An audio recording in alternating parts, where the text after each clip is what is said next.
اوس د مسلمانانو د امیر حقوق پر رعایت باندې سجده مهمه جزئیه ده. یعنی د بیان هغه نچوړ انداز ایسو امیر چې وټاکل شو د مسلمانانو د امیر حقوق څه دي؟ د مسلمانانو د امیر حق اول حق اطاعت دی. یا ایها الذین آمنوا اطیعوا الله واطیعوا الرسول واولی الامر منکم. ګوري قرآنی عبارت دی، قرآنی نه د هدایه شریف عبارت دی، نه د دوری مختار عبارت دی، نه د کنز عبارت دی، نه د ګلستان خبره ده، نه د بل کتاب خبره ده. الله پاک د یو لوی مقدس کتاب خبره ده. چاته ایمان پر وړي دغه کتاب خبره ده.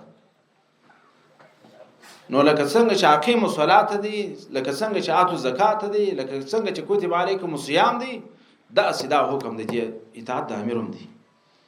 حسنه د ځان خبر د الله تعالی د کتاب خبره ده. ټول دین چې په سراواخي هیڅ څوک په دین کې داسې نشته چې درته وایي چې د امیر اطاعت نه دی واجب.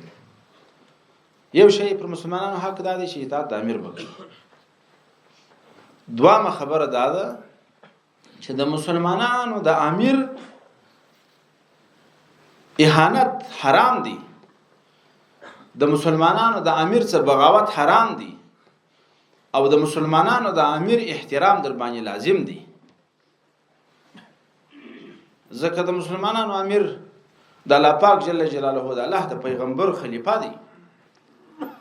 د امامت تعریف څنګه راځي؟ هي رئاسة عامة فی امور دین و دنیا نیابة عن النبي صلی الله علیه وسلم او یا خلافة عن النبي صلی الله علیه وسلم.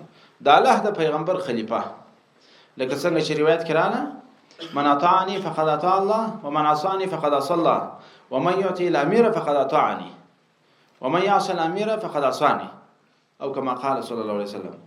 دلته ګوري د مسلمانانو د امیر اطاعت د پیغمبر اطاعت سو، د پیغمبر اطاعت د الله پاک اطاعت سو.